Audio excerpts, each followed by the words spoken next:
President Donald Trump has now appointed Chris Rocheleau to serve as acting FAA administrator in the wake of the nation's deadliest plane crash in nearly a quarter of a century. In a press conference yesterday, the president also suggested without evidence that DEI initiatives could be to blame for the accident. Now I want to bring in CBS News senior White House and political correspondent Ed O'Keefe for more on this side of the story. Ed, this DEI issue was brought up several times during that news conference yesterday. Will this impact the investigation in any way? Doesn't sound like it, Chanel, because the Transportation Safety Board officials who will oversee the actual investigation said they essentially heard what the president had said, but reminded all of us that they review a series of things. They review the machinery. They review the specific engines of these aircraft. They're going to review the radar and satellite data. And they review all the people who were involved in it, from the pilots in the planes, the flight attendants on board, the people in the air traffic control tower. So they don't jump to conclusions before an investigation begins, is what they were signaling. And unless or until they see something regarding the people involved, they're not going to jump to conclusions the way the president did. Got it. Okay, let's talk about the FAA administrator here. Who is Chris Rocheleau?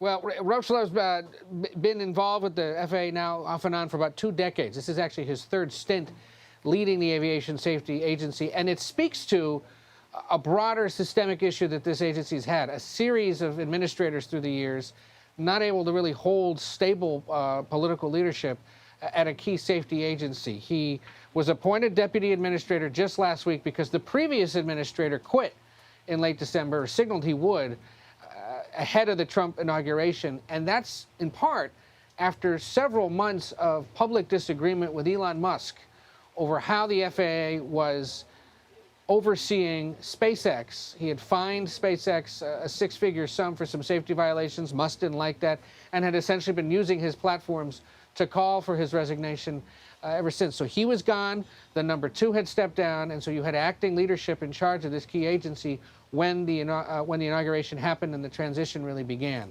It's a good reminder of why across government they really push Democrats, Republicans, and people who've done this before to ensure that you have career professionals who know these places, at least serving as the acting folks, before a president can step in and appoint somebody. And in this case, he's chosen to have Rocheleau do so.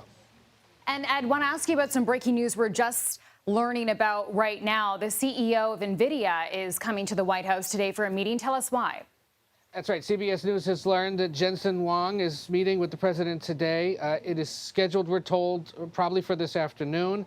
One person familiar with this telling CBS that this meeting was planned weeks ago, has nothing to do with the sudden emergence of DeepSeek, that Chinese AI provider that may, in essence, have lapped everyone else and for a far smaller cost. But essentially it's because Huang has never met the president before, and the White House was eager for them, and NVIDIA was eager for them to meet. So he's had meetings with CEOs of all sorts during the transition and since he became president, and this appears to be part of that. But the timing, obviously, a little suspicious to the tech sector and the business community, given the news about DeepSeek in the last few days. Okay, a lot of threads to follow there. Ed O'Keefe, thank you.